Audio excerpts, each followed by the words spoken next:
Hola amigos, bienvenidos a un programa más de 18 minutos. Hoy va a estar espectacular porque tenemos a un gran economista del ITAM.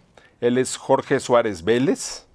Él ha sido durante 35 años, ha trabajado en grandes instituciones financieras, los últimos 25 años desde Nueva York.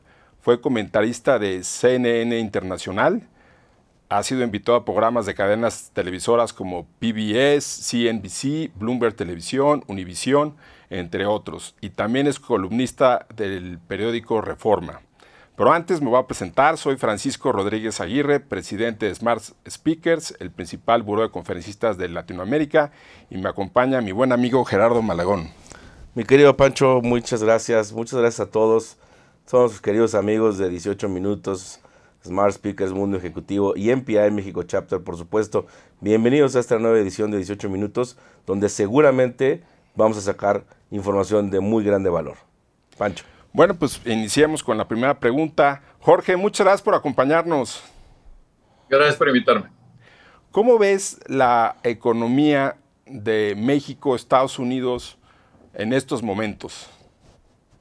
Mira, creo que no podemos perder de vista que venimos saliendo de la peor pandemia que ha sufrido la humanidad en 100 años. O sea que esta debe tener secuelas importantes en lo económico y de hecho las estamos viviendo. Creo que si vemos la situación de Estados Unidos en particular, creo que tiene la gran ventaja de ser una economía que mostró enorme resiliencia debido a que estaba particularmente fuerte cuando llegó el COVID. Es una economía que tenía un sector financiero muy bien capitalizado, familias con altos niveles de ahorro, niveles de empleo particularmente altos, la tasa de empleo más baja desde los años 60. Entonces, esto está ayudando a que la pandemia no les haya pegado tan fuerte, además con un estímulo fiscal grande y con un estímulo monetario que no tiene precedente en la historia. El caso de México es muy diferente porque es una economía que ya el año antes de la pandemia había tenido un ligero decrecimiento. Y la pandemia, al no haber habido ayuda fiscal, digamos, para tratar de que las empresas o pequeños negocios se pudieran mantener abiertos una vez que empezara a pasar, digamos, el COVID, pues lo que hemos tenido es una gran pérdida de capacidad productiva y es una economía que básicamente se nos sobrecalienta con crecimientos muy bajos. Entonces, pues estamos viendo presión inflacionaria ya no nada más importada, sino también hecha en México, lo cual va a ser más difícil de contener. Muchas gracias, Jorge. Se habla de una alta probabilidad de una recesión. ¿Qué tan dura o tan débil crees que venga esta? Creo que es casi, hay certeza de que va a haber una recesión. Creo que en algo que es bastante, que va contra la intuición, lo que estamos viendo es que lo que incrementa la probabilidad de una recesión es el hecho que haya tanta resiliencia en la economía, por ejemplo, de Estados Unidos. Es decir, el mayor transmisor que tú tienes de inflación en una economía son los salarios. Y dado el altísimo nivel de empleo que estamos viendo en esa economía, estamos teniendo dificultades para que la inflación empiece a amainar, empiece a bajar. Hay más o menos 11 millones de vacantes en el mercado laboral de Estados Unidos y solamente 5,5 millones de solicitantes de empleo. Entonces necesitas una recesión un poco más severa para que se genere desempleo, eso reduzca la presión salarial y eso alivie la inflación. Entonces, yo creo que de qué magnitud será esto, pues depende de qué tanto empiece a ceder, digamos, el empleo. Empezamos a ver menor creación de empleos y que esto permite que la Reserva Federal no tenga que subir tasas de interés tanto. Ayer vimos a Jerome Powell decir que todavía le faltan alzas a las tasas de interés. Se empieza a pronosticar que la tasa máxima podría andar por el de 5,1%, nuevamente haciendo referencia con México. Eso implicaría tasas en México arriba del 11%, porque más o menos el diferencial es de 6%. Eso implica aquí y allá recesiones casi sin duda. Ahorita que tocabas el tema de inflación, Jorge, ¿cómo ves esta? ¿Ya se llegó al punto máximo? ¿Cómo crees que se comporte? Yo creo que hay dos factores que están contribuyendo a que la inflación siga jalando. Uno es el que decía, o sea, un mercado laboral particularmente apretado, ¿no? Muy poca disponibilidad de trabajadores. Deja aquí alargar un poco más la respuesta. O sea, de hecho, parte de lo que estamos viendo es consecuencia, uno, de que por la pandemia hubo menos migración a Estados Unidos. Hay como 2 millones de migrantes menos de los que habría con las tendencias previas. Y esto, por ejemplo, también hace que las mujeres no puedan regresar al mercado laboral porque no hay quien pueda cuidar niños, no hay quien cuide adultos mayores, etcétera. Y por el otro lado, por la pandemia en sí, tenemos más o menos 1 millón de afectados graves de secuelas de COVID y tenemos como a 15 millones con COVID largo. Entonces, esto en sí limita la capacidad que haya más oferta de trabajadores. Entonces, precisamente por eso y porque como hubo estímulos fiscales por parte del gobierno de Estados Unidos, estímulos sin precedentes, Estados Unidos tuvo déficits fiscales de 26 puntos del PIB, sumando 3 años de estímulo. Esto no ocurría desde la Segunda Guerra Mundial. Y aparte, la hoja de balance de la Reserva Federal se te fue de 3.7 millones de dólares a 9 por el estímulo monetario. Entonces, con toda esa liquidez, con el mercado laboral tan apretado, por lo que también estamos viendo es que la gente tiene mucho más ahorro de lo que usualmente ha tenido. Y esto les permite quedarse en casa sin tener que regresar al mercado laboral, lo cual puede hacer que esta presión inflacionaria continúe por más tiempo del que originalmente pensamos posible. Wow, súper interesante. Muchísimas gracias, Jorge. Y el tema del TEMEC, ¿en qué crees que acabe al final del día este tratado con Estados Unidos? Pero es una pregunta muy compleja porque tiene muchas aristas. Por un lado, lo que estamos viendo, hay 2 factores, digamos, geopolíticos que son muy relevantes. El primero tiene que ver con un conflicto que viene, sin lugar a dudas, entre Estados Unidos y China. Podría incluso llegar a ser, en algún sentido, un conflicto militar. Esto lleva a que Estados Unidos le urja sacar cualquier cadena o cualquier proveedor, digamos, que está en China, quiere reemplazarlo, no quiere depender para nada de ese país por si hubiera un conflicto. Y por el otro lado, lo que estamos viendo es una necesidad de generar redundancias en cadenas de suministro. Lo que Estados Unidos vio durante la pandemia es que no puedes depender de un solo proveedor, porque de repente tienes que parar toda la cadena de producción porque te faltó, digamos, una pieza, una parte. Entonces, todo eso está poniendo a México en una oportunidad sin precedente en la historia. O sea, idealmente querrían traer esas cadenas de suministro a México, porque lo otro que vieron durante la pandemia es que las distancias geográficas tan grandes lo que te provocan es que tengas más incertidumbre sobre si vas a conseguir un barco o no, si hay contenedores suficientes o no. Pues México puedes transportar por carretera, ferrocarril, barco, burro, lo que quieras. Entonces, en ese sentido, la oportunidad es enorme.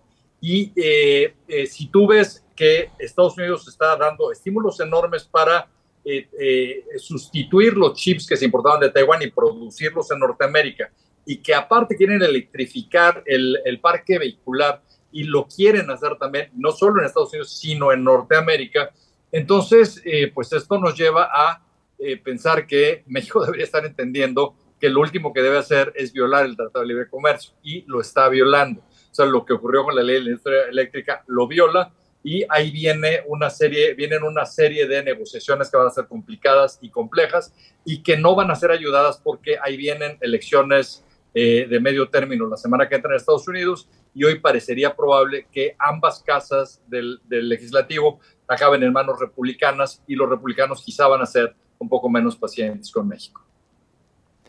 Jorge, ¿por qué gran parte de Latinoamérica ha girado a la izquierda? Creo que tener un cierto cuidado. Yo creo que, por ejemplo, yo no diría que el gobierno de México es un gobierno de izquierda. Es un gobierno de izquierda de dientes para afuera, pero si ves, por ejemplo, lo que ha hecho el López Obrador con programas sociales, esto lo pudo haber diseñado Milton Friedman. Friedman lo que decía, no, tú da dinero, no hagas programas sociales, es lo que ha hecho este gobierno, exactamente. Si te pones a ver lo que ha ocurrido, por ejemplo, en términos de no tocar a un banco central que es autónomo, en términos de a mantener un acuerdo comercial norteamericano más o menos intacto, pues todo eso también es bastante de derecha. No han hecho una reforma fiscal, lo cual todo gobierno de izquierda inmediatamente trata de hacer. Entonces, yo creo que yo diría que el gobierno de México es un gobierno, digamos, nacionalista, un poco de ideología medio trasnochada, pero no necesariamente de izquierda. Y yo creo que en este momento estamos viendo un rechazo, digamos, a gobiernos previos que está siendo aprovechada por la izquierda, pero en algunos países que llevan ya rato bregando con eso, como es el caso de Argentina, yo creo que la probabilidad que la derecha regrese a Argentina es muy alta, porque este gobierno ha sido terrible, ya traes una inflación cercana al 100%, traes un desabasto enorme, traes niveles de pobreza y de desempleo ya fuera de control. Entonces, yo creo que en países democráticos lo que seguiremos viendo es una alternancia entre diferentes vías. Obviamente, en los países que son dictaduras, como sería el caso de Venezuela, pues ahí seguirán con un gobierno de izquierda hundiéndose con un modelo que claramente no les ha funcionado. Wow, sumamente interesante, Jorge, muchas gracias.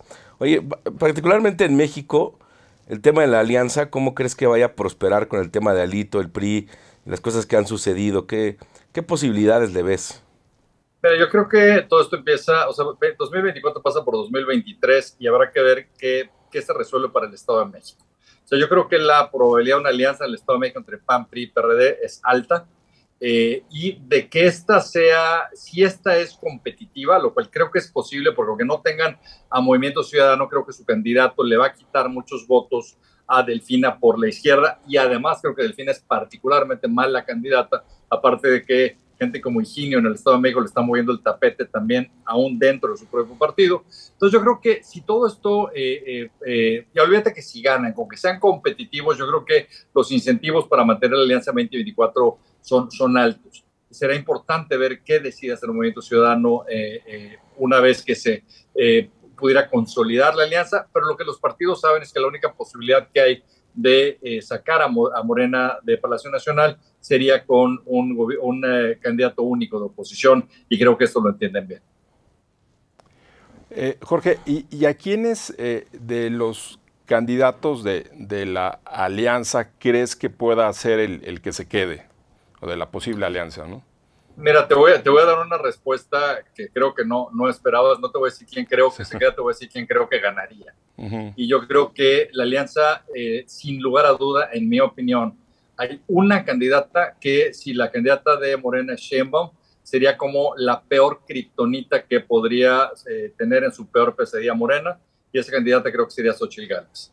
Creo que habría que convencerla de que no vaya por la Ciudad de México, sino que vaya por la Grande, pero creo que despedaza todo el argumento clasista, digamos, en el que está basando Morena la narrativa para la elección. Creo que tiene una historia muy impresionante, tiene experiencia ejecutiva en la Ciudad de México, ha hecho un buen papel como senadora, y yo creo que esa sería probablemente, si yo tuviera que diseñar, digamos, a la némesis idónea para Morena, yo creo que sería. Wow. ¿Y cómo ves el tema de la reforma electoral que plantea Morena, sobre todo en cuanto al INE? La veo terrible, creo que sería un paso atrás del cual probablemente no nos recuperaríamos. Es regresar, digamos, a los años cuando el gobierno manejaba las elecciones en la Secretaría de Gobernación, y sabemos qué es lo que pasó por décadas con ese tipo de control. Creo que hay cosas que el pueblo, digamos, no debe de decidir, como es el caso de los consejeros electorales. Sería desastroso que elegir a un consejero sea como elegir a un candidato para un puesto de elección popular tradicional, porque el que acaba ganando pues, es el que más dinero atrás trae, el que más responde a intereses de grupos que lo están fondeando. Pero que necesitamos un árbitro electoral que sea autónomo. Quizá el peor caso que podemos ver recientemente de elecciones que tomó el pueblo y que se equivocó tomándolas, quizá podría ser Brexit.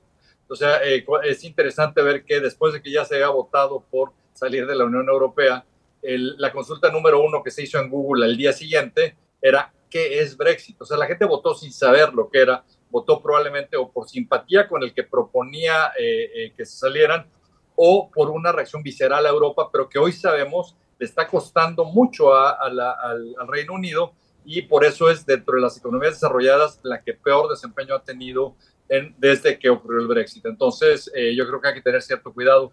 Hay decisiones que les debe tomar el electorado en forma amplia, y hay otras que requieren de otro tipo de proceso que garantice más objetividad y más imparcialidad. Además, creo que traen algún tema con los plurinominales, ¿no? Que le daría más Hay una fuerza. Hay una confusión grande, porque hay quienes creen que que parte de la reforma es que se quiten los plurinominales, lo cual para mucha gente es algo deseable. De hecho, si entienden la reforma como está presentando, lo que se está proponiendo es que todos sean plurinominales. Entonces, es exactamente lo opuesto a lo que la gente está diciendo que quiere.